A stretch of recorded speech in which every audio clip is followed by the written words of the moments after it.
பரிசுத்த நாமத்திற்கு மகிமை உண்டாவதாக. இந்த நாளிலே தேவன் நம்மோடு பேசும்படியாகவும் அவர் நம்மோடு இடைவெளியாகவும் இரண்டு இடத்தில் கண்களை மூடி ஜெபிப்போம். அன்பின் பரலோக பிதாவே, நன்றியோடு விசுவதிக்கிறோம். அருமையான வேலைக்கான நன்றி தருவனே. ஆண்டவரே, ஒரு பிறப்பின் கொண்டாட்டத்தின் சந்தோஷத்தை நாங்கள் கொண்டாடும்படியாக இந்த நாளிலே நாங்கள் கடந்து வந்திருக்கிறோம். தேவன் தாமே ஆண்டவரே, நீர் ஆண்டவரே இந்த கொண்டாட்டத்தை ஆசீர்வதிப்பீராக. இந்த நாளிலே ஆண்டவரை செய்தி கொடுக்கிற அடியையும் மறைத்து நீர் வெளிப்படுகிறார். ஆண்டவரே, இந்த செய்தியானது ஒவ்வொரு உள்ளத்திலும் ஆண்டவரே நல்ல நிலையத்தில் விதைந்த விதையால் மாறுவதாக. 1 10 100 பலனடிக்கு உதவி செய்ய தேவன் தாமே இந்த செய்தி ஆசீர்வதித்து காத்துக்கொள்ள பலப்படுத்துங்க. இது யார் கருத்தை கொடுக்கிறோம் இந்த இயேசுவின் பிதாவே, ஆமென். ஹல்லேலூயா. நேற்று ஒரு சம்பவம். நேற்று ஸ்கூல்ல வந்து என்ன பண்ணேன் அப்படின்னா, கிறிஸ்மஸுக்கு கொண்டாட்ட நாள்னால பக்கத்தில் ஆலயத்துக்கு போயிட்டு ஒரு சில ட்ரெஸ் எல்லாம் வாங்கிட்டு நான் போய் ஸ்கூலுக்கு போனோன்னே ஒரு ஆசிரியர் வந்து திடீர்னு வந்து என்ன பண்ணாரு, அவர் என்னை மறைச்சிட்டு எங்கே போயிட்டு வரீங்க அப்படின்னு கேட்டார். கூட ஒர்க் பண்ணுறவர் தான். கேட்டோடனே நான் சொன்னேன், இந்த மாதிரி வந்து நாளைக்கு வந்து எங்கள் சபையில் வந்து கிறிஸ்மஸ் கொண்டாட்டம் நடக்குது, அதனால் வந்து நான் நினைச்சேன் சபையில் வளர்க்குற சர்ச்சில் போயிட்டு நான் அந்த ட்ரெஸ் வாங்கிட்டு வந்தேன் அப்படின்னு சொன்னேன். என்ன கிறிஸ்மஸ் கொண்டாட்டமா? அப்படியா, என்ன கொண்டாட்டம், அப்படி என்ன கொண்டாடுறீங்க அப்படின்னு கேட்டார். ஐயா, கிறிஸ்மஸ் கொண்டாட்டம் அன்னைக்கு, நான் சொன்னது நேற்று நாளைக்கு, ஆனால் எங்கள் சபையில் கிறிஸ்மஸ் கொண்டாட்டம் நவம்பர் மாதமே ஆரம்பிச்சிச்சு அப்படின்னு. என்ன நவம்பர் மாதமே ஆரம்பிச்சிச்சா? அப்படி என்ன கொண்டாடுறீங்க அப்படின்னு கேட்டார். நான் 2 மாசமா கொண்டாடுறீங்க அப்படின்ட்டாரு. இல்லையா, எங்கள் சபையில் வந்து சின்ன பிள்ளைகளுக்கு டெஸ்ட் பிள்ளைகளுக்கு மனப்பாட வசனம் வச்சாங்க. ஒரு சில பிள்ளைங்கள்லாம் பார்த்தீங்கன்னா 98 வசனம், இந்த மாதிரி 100 வசனம், 85 வசனம், இந்த மாதிரியெல்லாம் வச்சாங்க அப்படின்னு. இப்படியெல்லாம் நடக்குது சபையில், எங்கள் சபையில் நடக்குது அப்படின்னு சொன்னேன். அவர் பார்த்து ஆச்சரியப்பட்டார். அப்போ உங்கள் சபையில் இதான் உண்மையான சபை, பரவாயில்ல, கொண்டாடவே நவம்பர் மாதமே ஆரம்பிச்சு சொல்லிட்டு ரொம்ப மகிழ்ச்சி அடைகிறார். அதுக்கு சொன்னார், வேறு என்ன நடக்கும்னு கேட்டார். நம்ம ஒவ்வொரு நிகழ்ச்சியாக சொன்னேன். இந்த மாதிரி அவங்க வந்து சின்ன பிள்ளைங்களாம் பேசுகிறாங்கன்னா அவங்களுக்கு அந்த டீச்சர் சண்டே கிளாஸ் டீச்சராக ஒரு அசைன்மெண்ட் கொடுத்துருப்பாங்க, அதை செஞ்சுட்டு வருவாங்க. அந்த கொண்டாட்டத்தை நாங்கள் அப்பயே கொண்டாட ஆரம்பிச்சிடுவோம் அப்படின்னு சொன்னேன். பெரியவங்களுக்கு அப்படின்னா பெரியவங்களுக்கும் அதே மனப்பாட வசனம் ஒப்பிச்சாங்க. அதே மாதிரி பார்த்தீங்கன்னா நிறைய வாலிப பசங்களை ஒதுக்கிறாங்க. எல்லாரும் அவர் ரொம்ப சந்தோஷப்பட்டார். இந்த மாதிரி எல்லாம் இப்போ இப்படி நடத்துறதுனா ரொம்ப ஆச்சரியமா இருக்குது. இது ஒவ்வொரு சபையிலையும் இந்த மாதிரி நடந்துச்சு அப்படின்னா உண்மையிலே ஒரு பெரிய எழுப்புதல் வந்து கொடுக்க அப்படின்னு மாதிரி சொன்னார். ஹல்லேலூயா. இதுக்கு 300 ஆறாம் நம்ம சபை இந்த நாளில் காணப்படுவதை கண்டு உண்மையிலே மிகுந்த ஒரு கொண்டாட்டம், ஒரு சந்தோஷம் அடைந்து இன்றைய நாள் சிந்தைக்கான தலைப்பு என்னன்னா கொண்டாட்டம். கொண்டாட்டம்னா என்ன? சும்மா தெரிஞ்சதை சொல்லுங்க. கொண்டாட்டம்னா என்ன? ஆங்கிலத்தில் சரிபட சார். சந்தோஷத்தை வெளிப்படுத்துறது. இந்த நாளில் நம்ம வந்திருக்கோம் அப்படின்னா சந்தோஷத்தை வெளிப்படுத்துற நாள். என்ன சந்தோஷம்? பிறப்பின் சந்தோஷத்தை கொண்டாடுவதற்காக நம்ம ஒவ்வொருடைய உள்ளத்திலும் ஆண்டவரே இயேசு கிறிஸ்து பிறந்திருக்கிறார் அப்படிங்கிற ஒரு சந்தோஷத்தை கொண்டாடுவதற்காக நாம் வந்திருக்கிறோம். இந்த உலகத்துல வந்து எத்தனையோ கொண்டாட்டங்கள் நடைபெறுகிறது. உலக பிராரம்பம் பார்க்கும் பொழுது ஒரு சிலர் என்ன செய்யறாங்க, ஒவ்வொரு மாதம் கொண்டாடுறாங்க, அப்படி கொண்டாடுறாங்க. ஆனா உலகம் முழுவதும் ஒரே கொண்டாட்டம் எல்லாராலும். அதாவது என்ன சொல்றோம்னா, உலகம் முழுவதும் ஒரே நாள் கொண்டாடப்பட்ட ஒரே பண்டிகை என்னன்னு பாத்தீங்கன்னா இந்த கிறிஸ்துமஸ் பண்டிகை தான். அப்படிதான் அண்ணன் சொல்லுவாரு, நவம்பர் மாசமே அமெரிக்க தேசத்துல என்ன விஷயம் கொண்டாட ஆரம்பிச்சிருவாங்க. அது வந்து விதவிதமா கொண்டாடுவாங்க அப்படி ஆரம்பிச்சு சொல்லுவாங்க. ஆனால் நம்முடைய இந்திய தேசத்துல பார்த்தீங்கன்னா நம்ம இப்பதான் ஆரம்பிச்சிருக்கோம். நம்ம சபையில வந்து நவம்பர் மாசமே ஆரம்பிச்ச பாரின் கட்சி நம்ம கொஞ்சம் பின்பற்றி வருகிறோம்னு நினைக்கிறேன். ஆனா அவங்க கொண்டாடுற விதம் தனி, ஆனால் நாம் கொண்டாடுற விதம் வேறு. எப்படி கொண்டாடுகிறோம்? தேவ மகிமைக்கு நாம் கொண்டாடுகிறோம். ஹல்லேலூயா. இந்த நாளில் நாம் அப்படிப்பட்ட கொண்டாட்டத்தை நாம் கொண்டாடி கொண்டிருக்கிறோம். இந்த நாளில் நாம் பண்டிகைகள் நாம் கொண்டாடலாமா? எப்ப ஆரம்பிச்சு கொண்டாடிட்டு வர்றோம். பண்டிகைகள் கொண்டாடலாமா அப்படின்னா கொண்டாடலாம். அதுக்கடுத்து கேட்கப்பட்ட என்னன்னா, அடுத்து பண்டிகைகளை எப்படி கொண்டாடலாம், வேதத்தில் பண்டிகைகள் எப்படி கொண்டாடப்பட்டது, வேதத்தில் பண்டிகைகள் எத்தனை அப்படின்னு சொல்லிட்டு இப்ப நம்ம பார்க்க போறோம். அதே மாதிரி அவர் சொன்னாரு கொண்டாடுறோம்னா சந்தோஷமான நிகழ்ச்சியை தான் நம்ம கொண்டாட போறோம். இந்த மகிழ்ச்சி கொண்டாட்டம் இதுல எங்க இருக்குன்னு பார்த்தோம்னா 1 நாளாகமம் 16ஆம் அதிகாரம் 27வது வசனம்.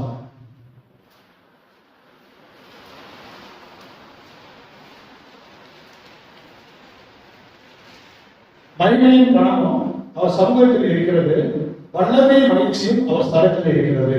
இந்த மகிழ்ச்சி யார் கொடுத்தா அப்படின்னா தேவன் தான் கொடுக்கிறார். அவர் சமூகத்துல இருந்து வருகிறது. அவர் சமூகத்திலிருந்து பெறப்பட்ட நாம் என்ன செய்ய போறோம், நம்ம குறிப்பிட்ட கொண்டாட்டத்தை கொண்டாடி வருகிறோம். இதற்கு நம்ம புதிய பாடல் நாம் பார்க்கும்போது ஆதாரமான ஒரு வசனம் லூக்கா எழுதின சுவிசேஷத்துல 2ஆம் அதிகாரம் 10ஆம் வசனத்துல அந்த வசனத்தை வாசிங்க. எல்லாரும் தெரிந்த வசனம் தான்.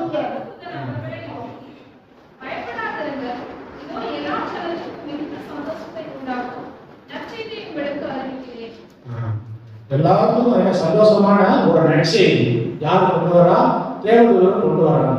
கொண்டு வந்து என்ன செய்யறாரு, நமக்கெல்லாம் ஒரு சந்தோஷத்தை கொண்டாடும்படியான செய்தி பலத்துல இருந்தா வருது. பலத்துல இருந்து ஒரு மகிழ்ச்சி வந்தா தான் மகிழ்ச்சி அடைக்க முடியும். உலக காரியங்கள் என்னதான் ஈடுபட்டாலும் செஞ்சாலும் சரி, அது நமக்கு கிடையாது, ஒரு மகிழ்ச்சி கிடைக்காது. அந்த சந்தோஷம் என்ன அப்படின்னா உண்மையான சந்தோஷம் எங்கிருந்து வருதுன்னு பார்த்தோம்னா நம்ம பலத்துல இருந்து தான் வருகிறது. வேதத்துல நாம பார்க்கும் பொழுது பொதுவாக பார்த்தீங்கன்னா 2000 ஆண்டு வருடத்துக்கு முன்பாகவே இந்த பண்டிகைகள் கொண்டாடப்பட்டது.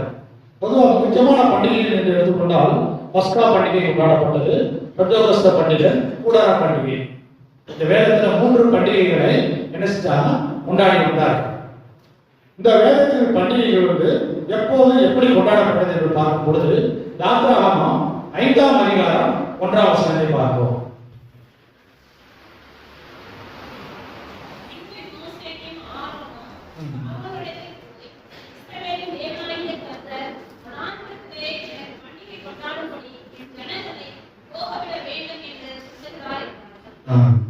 பாருங்க என்ன செய்யறாங்க, மோசே யாரும் பாடம் எடுத்துட்டு போறாங்க. போயிட்டு என்ன செய்யறாங்க, ஜனங்களை விடுவீங்க, ஒரு விடுவிப்பு. அதை என்ன சொல்றாங்கன்னா, இந்த காலத்துல பாவத்திலிருந்து விடுதலை பஸ்கா என்பது ஒரு மீட்பு அப்படின்னு சொல்றாங்க. அப்படிப்பட்ட பண்டிகை கொண்டாட வேண்டும் என்று பார்வனிட்ட வேண்டிக்கிறாங்க. கர்த்தருக்கு நான் கர்த்தருக்கே பண்டிகை கொண்டாட வேண்டும் அப்படின்னு சொல்லிட்டு அவங்க சொல்றாங்க. எப்படி பண்டிகை கொண்டாடணும் அப்படின்னா அவங்க என்ன செய்யறாங்க, யாத்திரா 10, 9 வாசம் அப்படி தொடர்ந்து வாசிக்கும்போது உனக்கு குறித்து வைக்கும் நேரத்தை கருதி அதை குறித்து வைக்கும் பொழுது அதை வீட்டுக்கு போய் வாசி தியானித்துக் கொள்ளுங்க. யாத்திராகமம் 10, 9 அதோட யாத்திரா 12, 15 பார்க்கும்போது பிள்ளைகளா அப்பா பண்டிகை ஆசிரியர்களாக ஏழுத்திலிருந்து உங்களை புறப்பட பண்ணினேன், அதை நினைவு கூறும்படி என்ன செய்யறாங்க, அந்த பண்டிகையை கொண்டாடணும். பாவத்திலிருந்து மீட்கப்பட்ட ஜனங்கள் அதை நினைச்சு என்ன செய்யணும், அந்த ஒரு கொண்டாட்டத்தை நாம் கொண்டாட வேண்டும். அதுக்கடுத்து பார்க்கும் பொழுது பெந்தகோஸ்தே தினம், அதுக்கடுத்து பார்க்கும் பொழுது பார்த்தீங்கன்னா வயலில் விழுந்த முதல் பலனை கொண்டாடக்கூடிய அறுவடை பண்டிகை சொல்லுவாங்க. இந்த காலத்துல பார்த்தீங்கன்னா பாரம்பரிய சபைகள அறுவடை பண்டிகை என்று ஒன்று கொண்டாடி வருகிறார்கள். அது இது முன்னமே பழைய பாடலை பார்க்கும் பொழுது என்ன செய்வாங்க அப்படின்னா அந்த அறுவடை காலத்துல அவங்க என்ன செய்வாங்க, அந்த நாளை கொண்டாடுவாங்க. அதை என்ன செய்வாங்க, அந்த முதல் பலனை தேவனுக்கு செலுத்தி என்ன செய்வாங்க, தேவனத்தை மேன்மைப்படுத்தினாங்க. எப்படிப்பட்ட பண்டிகைகளாக இருந்தாலும் அவர்கள் சந்தோஷம் என்னதான் செஞ்சாங்க, தேவனை எனக்கு இவ்வளவு வேலை செஞ்சார் அப்படின்னு சொல்லிட்டு, எனக்கு இவ்வளவு கொடுத்திருந்தார், என்னை ஆசீர்வதிச்சார் சொல்லிட்டு தேவனை முதன்மைப்படுத்தி தேவனை தான் என்ன செஞ்சாங்க, மகிமைப்படுத்தி கொண்டாடினார்கள். இதுக்கு ஆதாரமாக யாத்திராகமம் 23ஆம் அதிகாரம் 16ஆம் வசனத்துல நம்ம பார்க்கிறோம். அதே மாதிரி அவங்க என்ன செய்யறாங்க அப்படின்னா இன்றைய நாட்ல பார்க்கும்போது என்ன செய்யறாங்க, பொங்கல் விழா கொண்டாடுறாங்க. அது ஒரு அறுவடை காலத்துல என்ன செய்யறாங்க, நம்ம பொங்கல் விழா தமிழ்நாட்டில் கொண்டாடுறாங்க.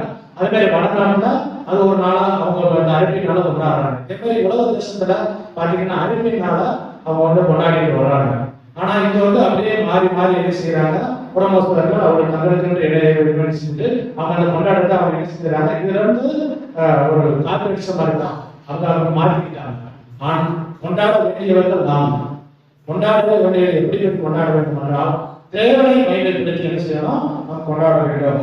நம்மளுடைய காரியங்களிலே நாம் கொண்டாட எப்படி கொண்டாட வேண்டும் என்றால் தேவனை துதி செலுத்தி அவருக்கு என்ன செய்யணும்? அவர் நன்றி விடுதலை செலுத்தி நாம் கொண்டாட வேண்டும். அதே மாதிரி பஸ்கா என்றால் என்ன பார்க்கும்போது, பஸ்கா என்பது பாவ வாழ்விலிருந்து இயேசு கிறிஸ்து ரத்தத்தின் மூலம் மீட்கப்பட்ட என்ன அந்த அவயத்தை குறிக்கிறது. பாவத்தில் மீட்கப்பட்ட நம்மள் தான் என்ன செய்யற, பாவத்தால் மீட்கப்பட்ட ஜனங்கள். அதெல்லாம் என்ன செய்யணும், நம்ம வந்து அதை நினைத்து ஒவ்வொரு நாளும் நாம் என்ன செய்யணும், நம்ம கொண்டாடிட்டே இருக்கணும். அதை சந்தோஷமாக தேவனை நினைத்து தீர்த்து கொண்டே இருக்க வேண்டும். அதான் கொண்டாட்டம். அதான் அதிகாலத்துல வந்து எகிப்திலிருந்து மீட்கப்பட்ட ஜனங்களை அதை குறிப்பதான் அந்த பஸ்கா.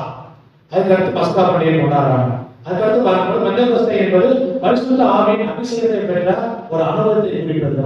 அந்த பெந்தெகோஸ்தே பண்டிகை என்பது, பெந்தெகோஸ்தே என்பது 50வது நாள் கொண்டாடப்படுகிறது.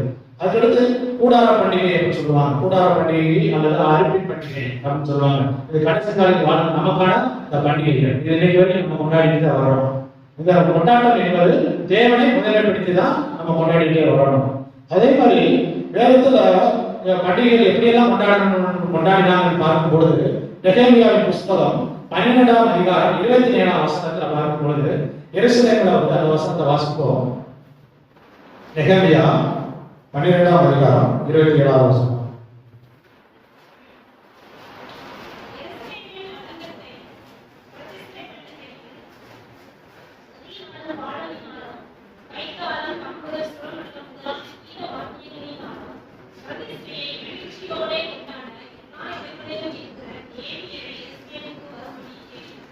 அந்த கொண்டாட்டம் என்பது தனிப்பட்டவா மட்டும் கொண்டாடல. அந்த கொண்டாட்டம் என்பது எல்லாரும் ஒன்று சேர்ந்து எருசலேமுக்கு ஆனந்த பிரதிஷ்டை பண்ணும்போது கொண்டாடுறீங்கன்னா எல்லாரும் சேர்ந்து வர்றாங்க. இதோட தேவனுக்கு ஆலயத்தை ஏற்படுத்துறாங்க. அவங்க வந்து துதியினாலும் பாடலினாலும் கைத்தாளம் தம்பூர் சுரமண்டலம் முதலான கீத வாத்தியங்களாலும் என்ன செஞ்சாங்க, அவங்க வந்து கொண்டாடுறாங்க. அதே மாதிரி நெகேமியா 12:43 பார்க்கும்போது மிகுதியான பலிகளை செலுத்தி மிகுதியான பலிகளை செலுத்துறாங்க. தேவ சமூகத்துல வந்து என்ன செய்யணும், பலிகளை செலுத்தி கொண்டாடுறாங்க. நாம் என்ன செய்யணும், ஸ்தோத்திர துதி பலிகளை செலுத்தி நம்ம என்ன செய்யணும், நம்ம அப்படி பண்டிகைகளை கொண்டாட வேண்டும். இதனால நம்ம பார்க்கணும், சின்ன பிள்ளைகள்லாம் பார்த்தீங்கன்னா அவங்க ஒரு ஆர்வம் ஒரு மகிழ்ச்சியோட இருக்கிறாங்க. காரணம் என்ன, அவங்களோட கொண்டாட்டத்தை வந்து என்ன செய்யறாங்க, அதை வெளிப்படுத்துறாங்க. எப்படி வெளிப்படுத்துறாங்க, இந்த பின்னாடி சின்ன பிள்ளைங்க ஒரு அசைமெண்ட் செஞ்சுட்டு வந்துட்டு ஆண்டவர்கிட்ட என்ன செய்யறாங்க, ஒரு விருப்பத்தை தெரிவிக்கிறாங்க. இப்படியெல்லாம் ஒரு மகிழ்ச்சியை உண்டாக்கி அப்படி கொண்டாடுறாங்க. விருப்பத்தை தெரிவித்து என்ன செய்யறாங்க, எப்படி தேவனை துதித்து கொண்டாடுறாங்க. அதே மாதிரி மகா சந்தோஷம் உண்டாடுறதுனால என்ன செய்யறாங்க, அவங்க வந்து பலிகளை செலுத்தி கொண்டாடுறாங்க. நாம் இப்ப இந்த நாளை எப்படி கொண்டாடுறோம் அப்படின்னு பார்க்கும் பொழுது, புது ஆடை அணிஞ்சு என்ன செய்யறோம், புது ஆடை அணிஞ்ச மட்டும் என்ன செய்ய போதாது. அதை என்ன செய்யணும், நம்ம ஆண்டவருக்கு என்ன செய்யறோம், துதி பலிகளை செலுத்தி நம்ம என்ன செய்யணும், கொண்டாட வேண்டும் என்று சொல்கிறார். அதே மாதிரி 3:13 பார்க்கும் பொழுது ஆண்டவருடைய கருத்தை வெட்டி அங்க இருக்கும் பொழுது அவங்க என்ன செய்யறாங்க, இஸ்ரவேலரும் தங்கள் முழு பலத்தோடு என்ன செய்யறாங்க, தேவனுக்கு முன்பாக சுரமண்டலத்தாலும் நம்மளுடைய மேடங்களாலும் என்ன செய்யறாங்க, கைத்தாளர்களோடும் கூறுகையாலும் சேவித்து மகிழ்ச்சியால் ஆடி பாடி என்ன செய்யறாங்க, தேவனை மகிமைப்படுத்தி கொண்டாடினாங்க. அதே மாதிரி 8 தேசத்திலிருந்து இஸ்ரவேல் ஜனங்கள் வர்றாங்க. அப்ப முன்னாடி செங்கடல் இருக்குது, பின்னாடி ஒரு நெருக்கம். அப்படி நெருக்கம் வரும்பொழுது முன்னாடி செங்கடல் இருக்குது. அப்படி இருக்கும் பொழுதும் அவங்க என்ன செய்யறாங்க, அந்த தேவன் நோக்கி பார்க்கிறாங்க. அந்த தேவன் வந்து ஒரு அற்புதத்தை செய்யறாரு, ஒரு அதிசயத்தை செய்யறாரு. அதை பார்த்துட்டு 2வது நாள் உடனே அந்த சம்பவம் எல்லாத்துக்கும் தெரியும். ஆனா அதை முடிச்ச உடனே, சம்பவம் முடிச்ச உடனே என்ன செய்யறது, எல்லாருமே இஸ்ரவேல் ஜனங்கள் நடந்து போயிடுறாங்க. இந்த ஒரு பக்கம் எதிராளி வந்த எகிப்தியுடைய பார்வோனுடைய சேனைகளை தண்ணீரை மூழ்கடிக்கப்பட்ட போது இவங்க வெற்றி பெற்றாங்க. வெற்றி பெற்ற உடனே ஒரு நெருக்கத்திலும் தேவன் ஒரு ஆசிரியத்தை செஞ்சாரு. எல்லாரும் மகிழ்ச்சியா என்ன செய்யறாங்க, தேவனை மகிமைப்படுத்தி என்ன செய்யற துதித்து கொண்டாடுகிறார்கள். இந்த நாட்டிலே நாம் அப்படியாவது நாம் தேவன் நமக்கு செய்த நன்மைகளை நினைத்து, தேவன் ஒவ்வொரு உள்ளத்திலும் பிறந்திருக்கிறார் என்பதை அனைவரும் நினைத்து ரட்சிக்கப்பட்ட நாம் ஒவ்வொருவரும் நாம் என்ன செய்யணும், நாம் கொண்டாட வேண்டும். அது மட்டும் இல்லாமல் இந்த பிறந்தலின் நாளை நம்ம கொண்டாடுகிறோம்னா என்ன செய்யணும், நாம் மட்டும் கொண்டாட மட்டும் பத்தாது, நம்மோடு இருக்கிற அருகில் இருக்கிற ஜனங்களை அவர் கொண்டாட வைப்பதற்கு நாம் என்ன செய்யணும், முயற்சி செய்யணும். அவர் உள்ளத்திலும் என்ன செய்யணும், ரட்சிக்கர் பிறக்க வேண்டும், ரட்சிப்பு அடைய வேண்டும் என்று ஒவ்வொரு நாளும் என்ன செய்யணும், நம்ம ஜெபிக்கும் பொழுது தேவன் அவர்களை மீட்டுக் கொள்ளணும். ஏன்னா ரட்சிப்பு கர்த்தருடையது. அவர்களை மீட்டுக் கொண்டு அவர்கள் நம்மளோடு சேர்த்துக் கொண்டு என்ன செய்யணும், கொண்டாட்டத்தை நாம் கொண்டாட வேண்டும். அதே மாதிரி புதிய ஏற்பாடு நம்ம பார்க்கும் பொழுது பார்க்கணும், லூக்கா 2:41 பார்க்கும், அதை வாசிப்போம். 2:41-42.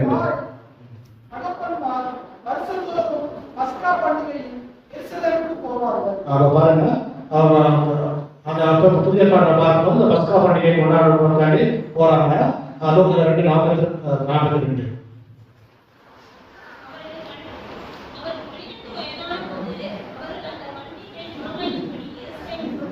பாருங்க, ஆண்டவர் இயேசு கிறிஸ்துவினாங்க அவரை கொண்டு போயிருக்காங்க. கொண்டு போயிட்டு அந்த பண்டிகையை கொண்டாடுறதுக்காண்டி இதுக்கெல்லாம் ரொம்ப உதாரணமாக நம்ம எடுத்துக்கொள்ள வேண்டும். அதனால நம்ம பண்டிகையை கொண்டாடலாம், மகிழ்ச்சியோடு இருக்கலாம். தேவன் நமக்கு செய்த நன்மைகளை நினைத்து என்ன செய்யலாம், அவரை முன்பாக வைத்து நாம் என்ன செய்யணும், இந்த நாளிலே பண்டிகையை கொண்டாட வேண்டும். ஆண்டவர் தானே ஆசீர்வதிப்பாராக. ஆமென். ஜெபம் செய்வோம். அன்னை பரலோகத்தாவே, நன்றியோடு சோதரம் ஆண்டவரே, இந்த நாளிலே ஏசப்பா நீர் எங்களுக்கு கற்பித்த இந்த வார்த்தைகள் நன்றி தகவலை கற்றுக் கொடுத்த வார்த்தைகளுக்கு நன்றி ஆண்டவரே. நம்மளுடைய பிறப்பின் சந்தோஷத்தை நாங்கள் எப்படி கொண்டாட வேண்டும், நாங்கள் எதற்காக கொண்டாட வேண்டும் என்பதை நீர் எங்களுக்கு இந்த நாளிலே கற்றுக் கொடுத்திருக்கின்ற ஆண்டவரே.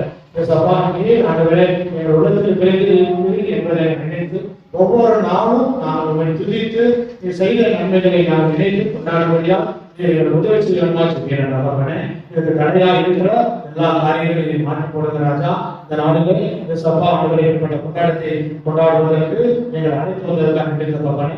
இதற்கு பிரயாசப்பட்டு நடிக்கிற ஆளுநர்கள் பங்கு வருகிற ஒவ்வொருவரையும் நீங்கள் ஆசீர்வதிக்கிறாங்க. இந்த கூட்டத்தில் கலந்திருக்கிற ஒவ்வொருவரையும் நீர் ஆசீர்வதிக்க மண்டலத்தை காத்துக் கொள்ளுங்க. மீதான வேலையை கருத்தில் ஒப்புக் கொடுக்கிறோம். சகல கடமையில ஒரு வேலை செலுத்துகிறோம். இந்த இயேசு கிறிஸ்து நாமத்தில் பிதாவே. ஆமென். சிலுவோம். என் ஆத்மாவே கர்த்தரை ஸ்தோத்திரி, என் முழுவதும் சுத்தமாக ஸ்தோத்திரி, என் ஆத்மாவே கர்த்தரை ஸ்தோத்திரி, கர்த்தர் செய்த சகல உபகாரங்களையும் மறவாதே.